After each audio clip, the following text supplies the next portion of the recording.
Welcome to Trashmagination, a podcast about reimagining trash. I'm Carla Brown. Today, I want to introduce you to a concept called trash fashion, or clothing made from trash or recyclable materials. I want to clarify that trash fashion is distinct from some other types of fashion. So let me clarify. First of all, there's this concept called eco-fashion, and that is fashion that's been designed from sustainable materials. It sometimes involves using the scraps that are left from designing typical clothing. These are scraps that might get typically thrown out, but in this case of eco-fashion, they're designed into new outfits. Then there's a concept called slow fashion, which is a whole movement of designers who are creating and making garments that are designed to last a long time. And this is in contrast to the disposable fashion that we buy at a lot of department stores. It also relates to the purchasing choices that people make, that you would choose sort of classic clothing that are going to last you a long time. It's also different from upcycling. Upcycling is usually involved remaking something so that you could wear it every day. And this doesn't have to be clothing, but it often is. So this would be taking a piece of clothing that for some reason doesn't fit you right, or the design isn't exactly what you want, and you remake it in some ways so it becomes part of your regular wardrobe. And then the last category that trash fashion is not is wearable art. And there's a whole artistic side to this where people make really amazing costumes and art outfits, but they're not typically made from trash or recyclable materials. Sometimes they are, but not always, not usually. So trash fashion is distinct from those four other types of clothing design. Trash fashion is typically done as a really fun event. And usually the outfits are not things you would wear anywhere else because they're not necessarily practical or comfortable. Other terms that people use are trashion, which combines the words trash and fashion. And then another terms that I've heard are curbside or junk couture and recycle runway. So these are all terms for the similar thing of trash fashion. So I had a very cool experience in 2015 where I designed some dresses for a show by an organization called Trashion Fashion. And that's a nonprofit that holds shows in Hartford, Connecticut, New York, and Washington, D.C. The dresses that I designed were woven from strips of plastic bags, and it took me 4 months to weave 2 dresses. I made 2 dresses because my daughter participated with me. And I also held the whole thing together with buttons that I made from plastic caps. And you can see photos of our dresses and of the event in the show notes. So when we arrived at the event, it was held at a middle school in Washington, D.C., and there were students from local hairstyling and makeup schools who were volunteering, and that was really fun. There was musicians and dancers. There were all sorts of people from different backgrounds who were contributing to make this event really fun. The runway was down the hallway of the school and into the lobby of the school, and the audience was lined up all along the hallway and all around the lobby. And this was a very unusual experience for me because I certainly have no background in fashion or modeling, but it was just a really fun thing to try. I've also made a few other pieces of clothing from trash just for fun. I've made some vests from juice pouches, which I wear when I am doing Trashmagination tabling events. And people love to try them on and get their photos taken. And I also sewed a fedora, a hat, from lemonade packages. I have since learned, as I've researched trash fashion around the world, that plastic bags are a very common material to be used in trash fashion. I think because they're so plentiful and colorful, and they are sort of like fabric, so they're kind of easy to get your mind wrapped around. But actually, since I've then researched trash fashion, I'm kind of obsessed with people who are using more unexpected materials. The show that I saw the most unusual materials was a show in Ireland called Junk Couture. That's actually a contest. The point structure is set up that if you use unusual materials, there's a special prize for that, and also you get more points.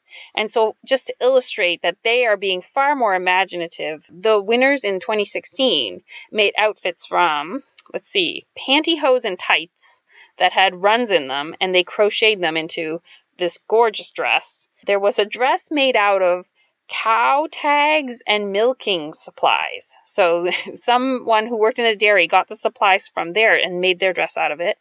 There was an extraordinary dress made out of pistachio nut shells, and then a really cool design made out of a year's worth of life support supplies for somebody who is a diabetic. So that was very creative. And then there was a design that was made from the keyboard keys from a computer. They had actually different colors of keys, and they made really beautiful mosaic designs from them. Now, if you're thinking about organizing your own trash fashion show, I think that's such a cool idea. It's very accessible, creative reuse activity. And it's great, especially in the next month of April. It's good for Earth Day events and for summer camps and for school festivals, because you don't really have to know how to sew to make trash fashion. A lot of the designs are put together with tape or other, twist ties, whatever you can figure out to get things to stick together. And I did mine, as I said, through weaving the plastic bags together. So typically the way trash fashion shows run is that you have to set constraints or rules about what is allowed to be in the show in order to encourage creativity. The most baseline rule is what percentage of materials in the design have to be from trash or recycled items. A typical amount that a lot of shows have is 75% recycled materials. So that means, for example, if you need to use thread or rope or tape to put it together, that's okay, that is not trash. And another rule is typically that you're not allowed to use pre-existing clothing, even vintage clothing, even thrift store clothing. It's not about using clothing, it's about using non-clothing to make clothing. Another rule you might want to clarify is whether the shoes need to be made from trash. Some shoes let you wear whatever your regular nice dress-up shoes, and then others require you to design shoes from trash as well. Another thing that can inspire creativity is to create a theme or a series of themes that people design to. So examples of themes that I've seen at other shows are fairy tales, robots, ocean creatures, or like a color like purple. Another rule that you should clarify is whether people can use items from nature. So can they use branches, and can they use leaves and feathers and that kind of thing? Sometimes there's a special category for trash fashion that's been made from those types of materials. Now, trash fashion shows take place all over the world. Some of them get really involved. So, for example, I saw that just a few months ago in February, the city of Orlando had a very successful trash fashion show called Trash to Trends, and it actually raised $22,000 to help with their local recycling programs. And I just think that's such a great idea. And they got a bunch of local businesses to sponsor different aspects of the event, and then the people bought tickets. A school in Bend, Oregon raised $20,000 at their event, which was called Rubbish Renewed, last past January. There was actually a live auction at the end where people could bid on some of the designs that people had worn if people wanted to donate that to the auction. In New Zealand, there was a popular Trash to Fashion award program. It lasted for 20 years, from 1995 till 2015, and fortunately just stopped due to funding cuts. They always had really beautiful designs, and they often had a category inspired by Maori culture that was just stunning. And then finally, the company Aveda that makes beauty supplies, they sponsor trash fashion shows all over the world with their salons called Catwalks for Water. Another trend that I've seen related to trash fashion is that some people have been making special event dresses from recycled materials. So you might have seen there was a bride who sewed her wedding dress from bread tags. These are the little plastic tags that hold the bread bag closed. She sewed them together, and she admits the dress was not very comfortable, but it was actually quite beautiful. Another trend is that some people make prom dresses from candy wrappers, and there's quite a few tutorials online showing people how to fold up the candy wrappers so that they make the dress. Now, I've put together some lists on my website to help you if you're interested in organizing a trash fashion event. The lists include ideas for materials that you can use in your trash fashion designs. And I list the things that a lot of people tend to use, and then hopefully there's some stuff in there that triggers you to think outside the box. I also put a list of the recurring annual trash fashion shows that I could find. And right now it's a relatively short list. I think I only have like 10 or 15 shows. So if you run a recurring event, let me know. There are lots of one-off events, like where a school will just do it one year. And I don't want to list those. I want to list the ones that we can expect to see year after year.